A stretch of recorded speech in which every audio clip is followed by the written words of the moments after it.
Welcome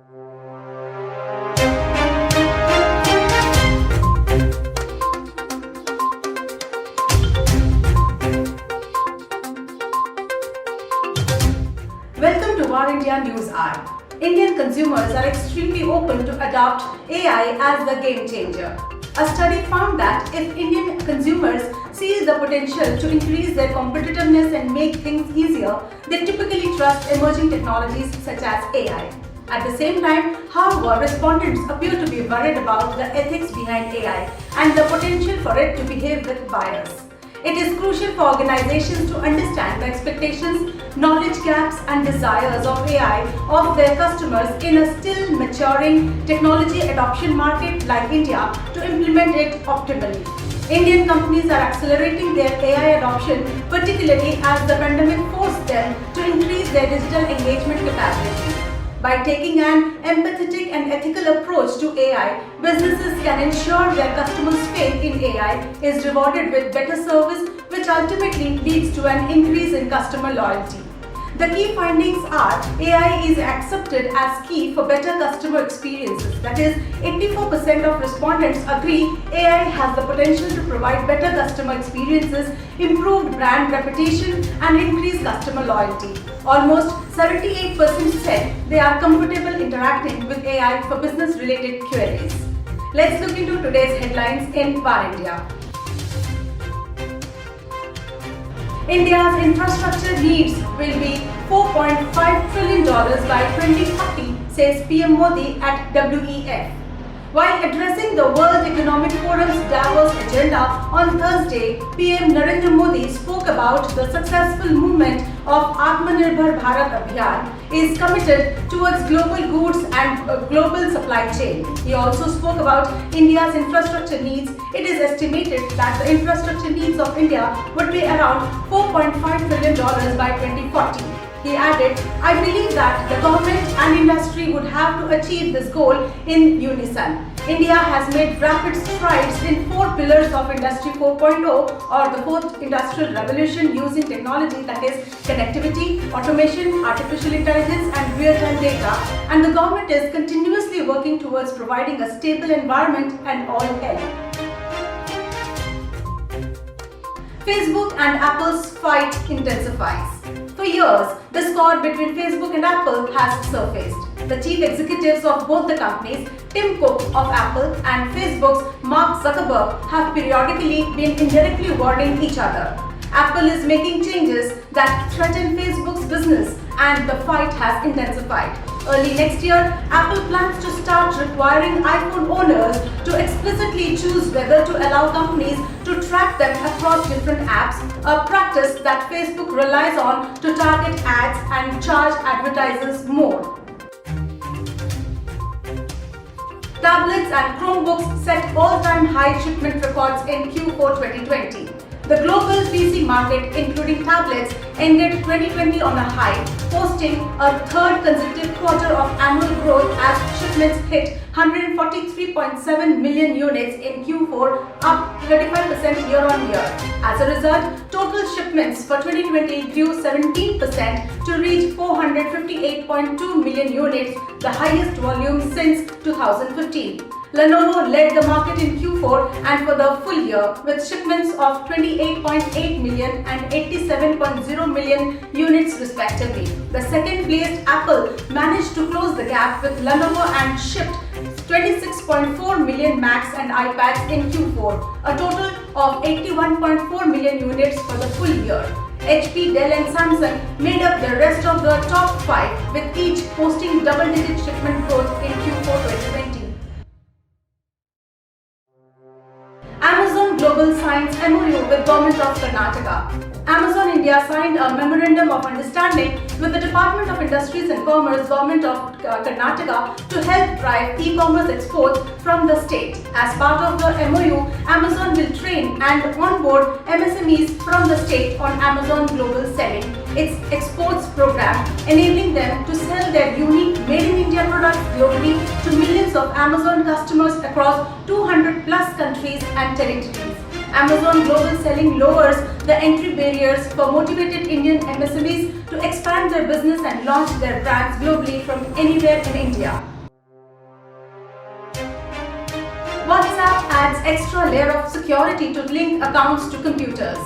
As millions of people now access WhatsApp on their PCs and laptops, the company announced to add an additional layer of security where users will be able to link their WhatsApp accounts on mobile phones to their computers. In order to link WhatsApp web or desktop to your WhatsApp account, you will now be asked to use your face or fingerprint unlock on your phone before scanning a QR code from the phone to link your device.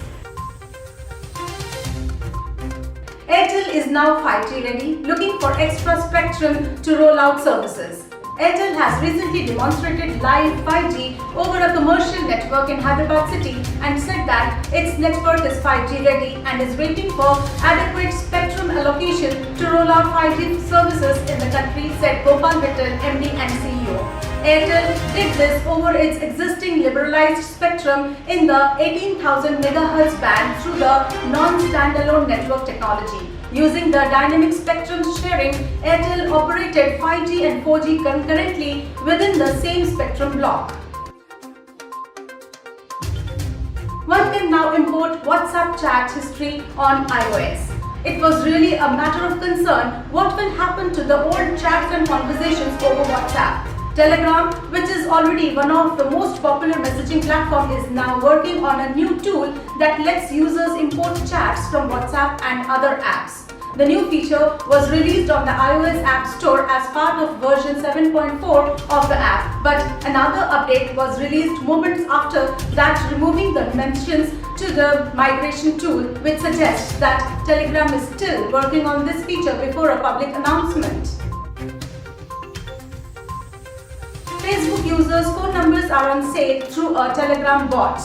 An automated Telegram bot is selling data full of Facebook users' phone numbers. The security researcher who found this vulnerability, Alan Gall, says that the person who runs the bot claims to have the information of 533 million users, which came from a Facebook vulnerability that was patched in 2019. In early 2020, a vulnerability that enabled seeing the phone number linked to every Facebook account was exploited, creating a database containing the information of 533 million users across all countries. The pandemic accelerated digitization process by a decade, says Satya Nadella. The COVID-19 pandemic has accelerated the digitization process by at least a decade, and it has now become an essential part of how we function, Microsoft's CEO Satya Nadella said at a TIECon Delhi NCR event. Technology has become core to how we think about business productivity, right from hiring to scaling, Nadella said. We have seen tremendous structural change, he added. There is a dark horse in digital currency race, says Minister of Singapore. Tharman Shanmugaratnam, Senior Minister of the Government of Singapore, thinks the old world two-tier system of central and commercial banks need to catch up with this new reality.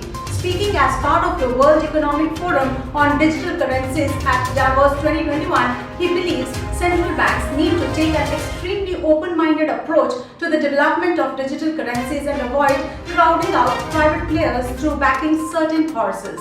The attitude of central banks should not be to pick winners, he said. This comes with the danger of creating monopolies of closed ecosystems dominated by private stablecoins or wallet providers, presumably with big tech also flexing their muscles. New players would find it easy to ride on the back of central bank digital currency ecosystem to offer services that address cost and efficiency in payments and remittance and bring the unbanked into the world's financial system. Summing up, a survey says consumers prefer talking to machines over humans. The study found that 60% of Indians are more likely to tell the truth to an AI system or chatbot as compared to a human.